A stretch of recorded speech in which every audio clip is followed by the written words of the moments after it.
আসসালামু আলাইকুম, আমন্ত্রণ বাংলা ভিশন সংবাদে। আপনাদের সাথে আছি আয়েশা নুসরাত ইসলাম। শুরুতে বিআরবি কেবলস সংবাদ শিরোনাম। বড় জয়ের পর মন্ত্রিসভায় থাকবে বড় চমক, ইঙ্গিত ওবায়দুল কাদেরের। এবার বিরোধী দলে থাকবে জাতীয় পার্টি, নেবে না মন্ত্রীও, জানালেন এরশাদ। বিএনপির দুই নেতাকে নিয়ে মার্কিন রাষ্ট্রদূত মিলারের সাথে মির্জা ফখরুলের 1.5 ঘণ্টা বৈঠক, জানালেন নির্বাচনের নানা অনিয়মের তথ্য। সুবর্ণচরে ভোটের রাতে গণধর্ষণে জড়িত আরো 2 জন গ্রেফতার, এদের একজনকে মূল পরিকল্পনাকারী বলছে পুলিশ।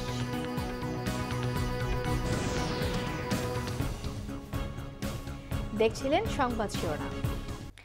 টানা তৃতীয়বারের মতো আওয়ামী লীগের সংসদীয় দলের নেতা নির্বাচিত হওয়া উপলক্ষে ধানমন্ডি 32 নম্বরে বঙ্গবন্ধুর প্রতিকৃতিতে শ্রদ্ধা জানিয়েছেন আওয়ামী লীগ সভাপতি প্রধানমন্ত্রী শেখ হাসিনা। এদিকে নতুন মন্ত্রিসভায় বড় চমকের ইঙ্গিত দিয়েছেন আওয়ামী লীগের সাধারণ সম্পাদক ওবায়দুল কাদের। শুক্রবার সকালে জাতির জনকের প্রতিকৃতিতে শ্রদ্ধা জানান প্রধানমন্ত্রী।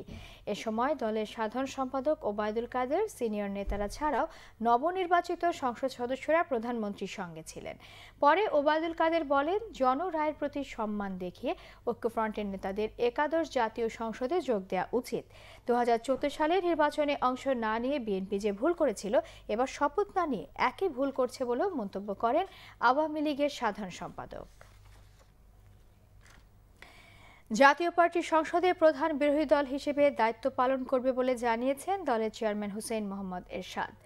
দলের সর্বস্তরের নেতাকর্মী, সমর্থক এবং দেশবাসীর উদ্দেশ্যে শুক্রবার তার সই করা সংবাদ বিজ্ঞপ্তিতে একথা জানানো হয়।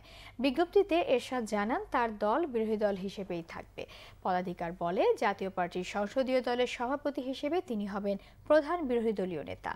তার ভাই ও দলের কো চেয়ারম্যান GM কাদের হবেন বিরোধী দলীয় উপনেতা। এবার জাতীয় পার্টির কোনো সংসদ সদস্য মন্ত্রিসভায় অন্তর্ভুক্ত হবেন না বলেও জানানো হয় সংবাদ বিজ্ঞপ্তিতে। স্পিকারকে এ বিষয়ে প্রয়োজনীয় ব্যবস্থা গ্রহণের অনুরোধ জানানো হয়। মার্কিন রাষ্ট্রদূত আর্ল মিলারের সাথে বৈঠক করেছেন বিএনপি মহাসচিব মির্জা ফখরুল ইসলাম আলমগীর সহ দলটির 3 নেতা। সকাল 10টায় রাষ্ট্রদূতের গুলশানের বাসভবনে এই বৈঠকে মির্জা ফখরুলের সাথে ছিলেন বিএনপির স্থায়ী কমিটির সদস্য আমির খসরু মাহমুদ চৌধুরী এবং নির্বাহী কমিটির সদস্য তাবিত আউয়াল। 1.5 ঘণ্টার এ বৈঠকে একাদশ জাতীয় সংসদ নির্বাচনের নানা অনিয়ম তুলে ধরা হয়েছে। এছাড়া চলমান রাজনৈতিক প্রেক্ষাপট নিয়েও মার্কিন রাষ্ট্রদূতের সাথে কথা বলেন বিএনপি নেতারা। তবে বৈঠক থেকে বেরিয়ে যাওয়ার সময় তারা সাংবাদিকদের সাথে কোনো কথা বলেননি।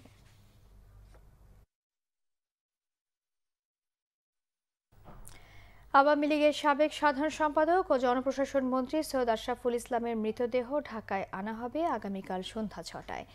ব্যাংককের একটি হাসপাতালে বৃহস্পতিবার রাত 10টায় শেষ নিঃশ্বাস ত্যাগ করেন তিনি। সৈয়দ আশরাফের মৃত্যুতে শোক জানিয়েছেন রাষ্ট্রপতি মোহাম্মদ আব্দুল হামিদ ও প্রধানমন্ত্রী শেখ হাসিনা। তিনি ফুসফুসের ক্যান্সারে আক্রান্ত হয়ে ব্যাংককের একটি হাসপাতালে চিকিৎসাধীন ছিলেন। 1952 সালে ময়মনসিংহে জন্মগ্রহণ করেন তিনি। পিতা সৈয়দ নজরুল ইসলাম ছিলেন মুক্তিযুদ্ধ চলাকালীন মুজিবনগর সরকারের অস্থায়ী রাষ্ট্রপতি ও মুক্তিযুদ্ধের অন্যতম সংগঠক। 1975 সালের 3 নভেম্বর কারাগারে পিতা সৈয়দ নজরুল ইসলাম সহ জাতীয় 4 নেতার নির্মম হত্যাকাণ্ডের পর যুক্তরাজ্যে চলে যান সৈয়দ আশরাফ। 96 সালে দেশে ফিরে কিশোরগঞ্জ থেকে নির্বাচন করে জয়ী হন। কিশোরগঞ্জ 1 আসনে একাদশ জাতীয় সংসদ নির্বাচনেও জয়ী হলেও অসুস্থ থাকায় শপথ নিতে পারেননি সৈয়দ আশরাফুল ইসলাম। কিংবদন্তি তুল্য রাজনীতিবিদ সৈয়দ আশরাফুল ইসলামের মৃত্যুতে তার নিজ জেলা কিশোরগঞ্জে নেমে এসেছে শোকের ছায়া। টেলিভিশনে তার মৃত্যু সংবাদ প্রচারের সাথে সাথে দলীয় নেতাকর্মী সহ অনেকেই রাতে ভিড় করেন জেলা আওয়ামী লীগ কার্যালয়ে। শপথ নেয়ার আগেই সবাইকে কাঁদিয়ে চলে গেলেন সৎ ও আদর্শনিষ্ঠ রাজনীতিবিদ সৈয়দ আশরাফুল ইসলাম। টেলিভিশনে তার মৃত্যু সংবাদ প্রচারের সাথে সাথে শোকে স্তব্ধ পুরো কিশোরগঞ্জবাসী। দলীয় নেতাকর্মী সহ অনেকেই রাতে ভিড় করেন জেলা আওয়ামী লীগ কার্যালয়ে। তার মৃত্যুতে শুধু দলীয় নেতাকর্মীর সমর্থকরাই নন, সাধারণ মানুষও শোকে মুহ্যমান। প্রিয় অভিভাবককে হারানোর বেদনায় সবার মন ভরে উঠেছে বিষাদে। উনি একজন কিংবদন্তি ছিলেন বাংলাদেশের রাজনীতিতে। ওনার এই চলে যাওয়াটা আসলে কিশোরগঞ্জের মানুষের কাছে একটা বিশাল শূন্যতা। কিশোরগঞ্জ জেলা আওয়ামী লীগের নেতারা মনে করছেন, সৈয়দ আশরাফের মৃত্যুতে দেশের রাজনীতিতে শূন্যতা তৈরি হয়েছে। সারা কিশোরগঞ্জবাসী শোকাহত ও মর্মাহত। কিশোরগঞ্জ উনি কিশোরগঞ্জ শুধু বাংলাদেশের রাজনীতিতে একজন সততার প্রতীক ছিলেন, স্বচ্ছ প্রতীক ছিলেন। ওনার অবর্তমানে আমরা অভিভাবকহীন হয়ে পড়েছি। আর পাশে থেকে তিনি জাতীয় রাজনীতিতে তিনি উল্লেখযোগ্য ভূমিকা রেখেছেন। সার্বিকভাবে দল ক্ষতিগ্রস্ত হয়েছে আর আমরা আমাদের অভিভাবক থাইল্যান্ডে চিকিৎসাধীন অবস্থায় একাদশ জাতীয় সংসদ নির্বাচনে কিশোরগঞ্জ 1 আসন থেকে আওয়ামী লীগের মনোনয়ন পেয়ে বিপুল ভোটে জয়ী হন Syed Ashraful Islam. Bangla vision news desk. নোয়াখালীর সুবর্ণচরে ভোটের রাতে স্বামী সন্তানকে বেঁধে গৃহবধূকে গণধর্ষণের ঘটনায় সন্দেহভাজন আরও 2 জনকে গ্রেপ্তার করা হয়েছে। এদের একজনকে মূল পরিকল্পনাকারী বলছে পুলিশ। ভোরে পুলিশের একটি দল চট্টগ্রামের নাজিরহাট ও ডাবলমোরিং এলাকায় অভিযান চালিয়ে গ্রেপ্তার করে হাসান আলী বুলু ও জসিমকে। তারা মামলার আসামি না হলেও আগে গ্রেপ্তার হওয়াদের কাছ থেকে তাদের সংশ্লিষ্টতার তথ্য পাওয়া গেছে বলে জানিয়েছে police. Police super Mohammad Ilias Sharif জানান, বুলু লোক ভাড়া করে গণধর্ষণের ঘটনা ঘটায়। সে সাবেক ইউপি সদস্য ও স্থানীয় আওয়ামী লীগ নেতা রুহুল আমিনের ব্যক্তিগত সহকারী। এ ঘটনায় এজাহারে থাকা 9 জনের মধ্যে মূল হোতা আওয়ামী লীগ নেতা রুহুল আমিন সহ 7 জনকে গ্রেফতার করা হয়েছে। বুধবার কুমিল্লা বরুড়ার একটি ইট ভাটা থেকে মামলার প্রধান আসামি সোহেলকে, মঙ্গলবার রাতে লক্ষ্মীপুরের রামগতি উপজেলা থেকে মামলার 3 নম্বর আসামি স্বপনকে ও সোমবার মামলার 6 নম্বর আসামি বাসুকে গ্রেফতার করা হয়। অপরাধকে অপরাধ হিসাবে দেখছি, যেই হোক না কেন কেউ ছাড়া পাবে না। এ পর্যন্ত আমরা 7 জনকে গ্রেপ্তার করেছি, আরও 3-4 জন 5 জন যারা আছে তারা আমরা অচিরেই তাদেরকে গ্রেপ্তার করব। আর মামলাটি শীঘ্রই আমরা চার্জশিট করব এবং কি বলে দ্রুত বিচার ট্রাইব্যুনালের জন্য বিচারের ব্যবস্থা করা হয়। পুলিশের পক্ষ থেকে আমরা সেটাও নিশ্চিত করব। ঘন কুয়াশার তীব্র শীতে বিপর্যস্ত হয়ে পড়েছে উত্তরের জনপদ। ব্যাহত হচ্ছে স্বাভাবিক কাজকর্ম।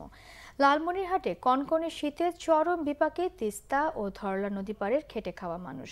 অন্যদিকে কুড়িগ্রামে শৈত্যপ্রবাহ অব্যাহত রয়েছে। প্রয়োজনীয় শীতবস্ত্রের অভাবে নাকাল নারী, শিশু ও বৃদ্ধরা। প্রচণ্ড ঠান্ডায় বীজতলা ও আলু খেতে ক্ষতির আশঙ্কা দেখা দিয়েছে। ঘন কুয়াশার সাথে হিমেল হাওয়া যুক্ত হওয়ায় শীতের তীব্রতা বেড়েছে উত্তরের জেলা লালমনিরহাটে। নদী তীরবর্তী এলাকা ও চরাঞ্চলের লোকজন কনকনে ঠান্ডায় দিশেহারা। প্রয়োজন ছাড়া লোকজন ঘর থেকে বের হচ্ছেন না। চাহিদা অনুযায়ী শীতবস্ত্র না থাকায় খড় কুটোয় আগুন ধরিয়ে শীত নিবারণের চেষ্টা করছে ছিন্নমূল মানুষ। হতদরিদ্র মানুষের শীতবস্ত্র কেনার সামর্থ্য নেই। কনকনে শীতে ঘরের বাইরে যেতে না পারায় দিনমজুররা খুব কষ্টে আছেন। কষ্টই তো, মানে শীত এখনো ঠান্ডা ছাড়ে না। কাজকর্ম করতেছে, খুব ঠান্ডা হয়, অসুবিধা হয়। আমাদের খাবো কি? আমাকে তো টাকা পয়সা নাই যে টাকা পয়সা দিয়ে কম্বল কিনবো। সাহায্য সরকারের সাহায্য না করলে আমরা পাবো কই? এদিকে কুড়িগ্রামে সন্ধ্যার পর থেকে শীতের প্রকোপ বাড়তে থাকে আর সকাল 8টা পর্যন্ত শীতের তীব্রতা বেশি থাকে। প্রয়োজনীয় শীতবস্ত্রের অভাবে নারী, শিশু ও বয়স্করা প্রচণ্ড শীতে কাবু হয়ে পড়েছে।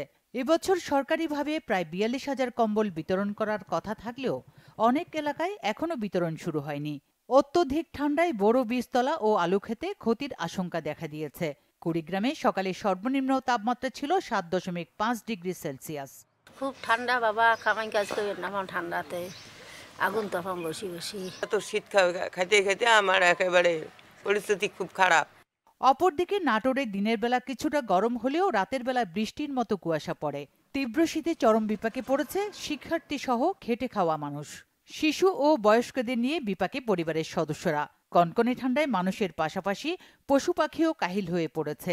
ব্যাহত হচ্ছে স্বাভাবিক কাজকর্ম। হাত পা অবশ হয়ে আসে এবং প্রচন্ড শীত পড়ছে। শীতে আমাদের যাতে স্কুলে যেতে খুব কষ্ট হয়। বাচ্চা কাচ্চা লেপখাতার নিচে খুব কষ্ট আছে। সুচরিতা সূচি, বাংলা ভিশন নিউজ ডেস্ক। নিচ্ছি সিবিসি টাইল সংবাদ বিরতি, সাথেই থাকুন। ফিরে এসে থাকছে ঝিনাইদহে 3য় শ্রেণীর ছাত্রের লাশ উদ্ধার, কুমিল্লায় বৃদ্ধাকে শ্বাসরোধে হত্যা।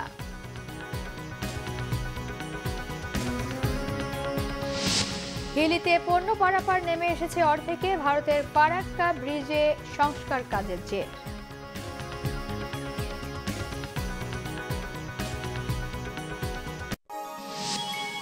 আপনারা দেখছেন বাংলা ভিশন সংবাদ। স্বাগত আরও একবার বাংলা ভিশন সংবাদে। ঝিনাইদহে তৃতীয় শ্রেণীর স্কুল ছাত্র এবং কুমিল্লায় এক বৃদ্ধাকে শ্বাসরোধে হত্যা করেছে দুর্বৃত্তরা। ঝিনাইদহ সদর উপজেলায় নিখোঁজ এক স্কুল ছাত্রের লাশ উদ্ধার করেছে পুলিশ। নিহত বিল্লাল হোসেন সদর উপজেলার মুরারিদহ গ্রামের শহীদুল শেখের ছেলে। পুলিশ জানায়, বিল্লাল বৃহস্পতিবার সন্ধ্যায় বাড়ি থেকে বের হয়ে আর ফেরেনি। সকালে গ্রামের এক কলা বাগানের ভেতরে তার লাশ পড়ে থাকতে দেখে গ্রামবাসী। নিহতের গলায় আঘাতের চিহ্ন রয়েছে। তাকে শ্বাসরোধ করে হত্যা করা হতে পারে বলে ধারণা পুলিশের। এদিকে কুমিল্লার দেবীদ্বারে এক বৃদ্ধার লাশ উদ্ধার করা হয়েছে। ডাকাতের হামলায় সে মারা গেছে বলে ধারণা পুলিশের। পুলিশ জানায়, বৃহস্পতিবার রাতে সংঘবদ্ধ ডাকাত দল এলাহাবাদ ইউনিয়নের গৌরসার গ্রামের ওই বাড়ির গেট ও জানালায় গ্রিল কেটে ঘরে ঢোকে। এ সময় ওই গৃহবধূকে শ্বাসরোধে হত্যার পর বাড়ির মূল্যবান জিনিসপত্র লুটে নেয়। চুয়াডাঙ্গায় পুলিশের গুলিতে একজন নিহত হয়েছে। পুলিশের দাবি, নিহত ব্যক্তি স্বরাষ্ট্র মন্ত্রণালয়ের তালিকাভুক্ত মাদক ব্যবসায়ী।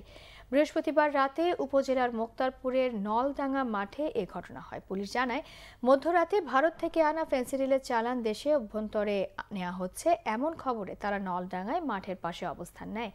এ সময় মাদক পাচারকারীদের সাথে গুলি বিনিময়ের ঘটনা ঘটে। পরে ঘটনাস্থল থেকে গুলিবিদ্ধ অবস্থায় একজনকে উদ্ধার করা হয়। গুলিবিদ্ধ ব্যক্তি এলাকার চিহ্নিত মাদক কারবারি আব্দুল বারেক ওরফে বারি হক বলে শনাক্ত করে স্থানীয়রা। চুয়াডাঙ্গা সদর হাসপাতালে নেওয়ার পর কর্তব্যরত চিকিৎসক তাকে মৃত ঘোষণা করেন। পুলিশ জানান, বাড়ির বিরুদ্ধে দামুর হুদা মডেল থানায় 15টি মাদক মামলা রয়েছে। আশুলিয়ায় বালু ভর্তি ট্রাকের চাপায় 2 জন নিহত এবং আহত হয়েছেন 3 জন।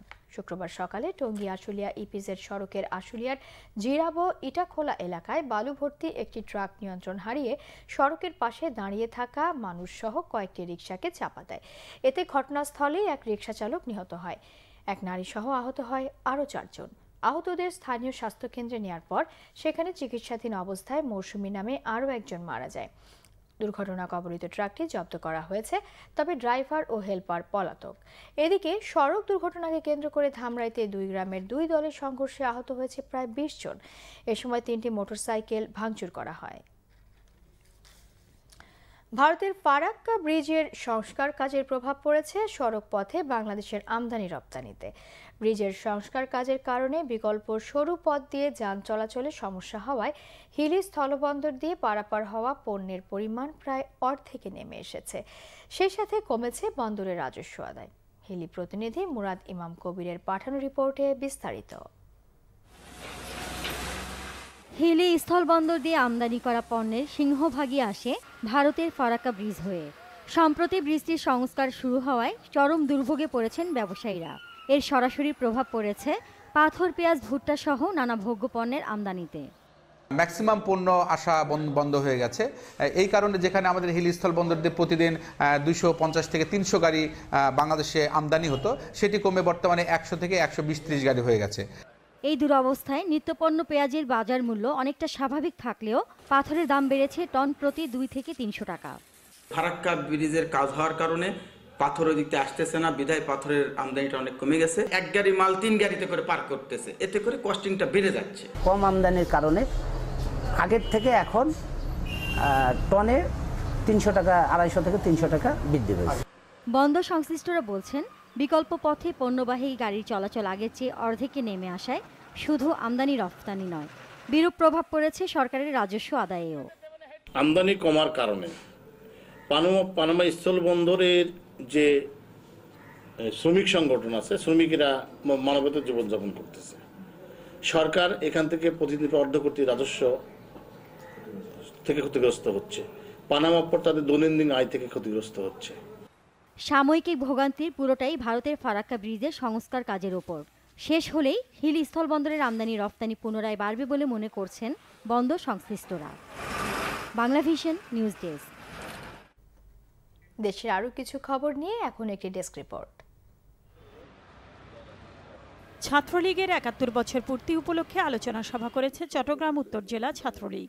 চট্টগ্রাম জেলা পরিষদ মিলনায়তনে অনুষ্ঠিত এ সভায় প্রধান অতিথি ছিলেন চট্টগ্রাম জেলা পরিষদের চেয়ারম্যান এম.এস. সালাম। পরে বঙ্গবন্ধুর প্রতিকৃতিতে পুষ্পার্ঘ্য অর্পণ করা হয়। এর আগে আওয়ামী লীগের সাবেক সাধারণ সম্পাদক সৈয়দ আশরাফের মৃত্যুতে দোয়া ও মোনাজাত করা হয়। টানা দ্বিতীয়বারের মতো সর্বোচ্চ ভোট পেয়ে ডাক্তার এনামুর রহমান ঢাকা 19 আসনের সংসদ সদস্য নির্বাচিত হওয়ায় তাকে সংবর্ধনা দিয়েছে সাভারের তেঁতুলছড়া ইউনিয়ন যুবলীগ। দুপুরে তালবাগ এলাকায় তাকে এ সংবর্ধনা দেওয়া হয়। টাঙ্গাইলের বিন্দুবাসিনী সরকারি বালিকা উচ্চ বিদ্যালয়ের 137 বছর পূর্তি উৎসব হয়েছে আজ। এর উদ্বোধন করেন টাঙ্গাইল জেলা পরিষদের চেয়ারম্যান ও জেলা আওয়ামী লীগের সভাপতি ফজলুর রহমান খান ফারুক। বিন্দুবাসিনী সরকারি বালিকা উচ্চ বিদ্যালয়ের প্রধান শিক্ষিকা নিগার সুলতানার সভাপতিত্বে অনুষ্ঠানে প্রধান অতিথি ছিলেন জেলা প্রশাসক মোহাম্মদ শহীদুল ইসলাম। পরে শোভাযাত্রা হয়। চলমান নানা মেগা উন্নয়ন প্রকল্পের কাজ এগিয়ে নেওয়া সহ এলাকার উন্নয়নে পটুয়াখালী 4 আসনের নবনির্বাচিত এমপি অধ্যক্ষ মহিবুর রহমান মুহিবকে মন্ত্রী করার দাবিতে মানববন্ধন করেছে মহিপুরের বিভিন্ন সামাজিক সাংস্কৃতিক সংগঠন। সকালে এ কর্মসূচি করে তারা। নাসরিন গীতি, বাংলা ভিশন নিউজ ডেস্ক। সংবাদ শেষ করব, শিরোনামগুলো আরো একবার জানি। বড় জয়ের পর মন্ত্রিসভায় থাকবে বড় চমক, ইঙ্গিত ওবায়দুল কাদেরের। এবার বিরোধী দলে থাকবে জাতীয় পার্টি, নেবে না মন্ত্রীও, জানালেন এরশাদ। বিএনপির 2 নেতাকে নিয়ে মার্কিন রাষ্ট্রদূত মিলারের সাথে মির্জা ফখরুলের 1.5 ঘণ্টা বৈঠক, জানালেন নির্বাচনে নানা অনিয়মের তথ্য। সুবর্ণচরে ভোটের রাতে গণধর্ষণে জড়িত আরও 2 জন গ্রেপ্তার, এদের একজনকে মূল পরিকল্পনাকারী বলছে পুলিশ।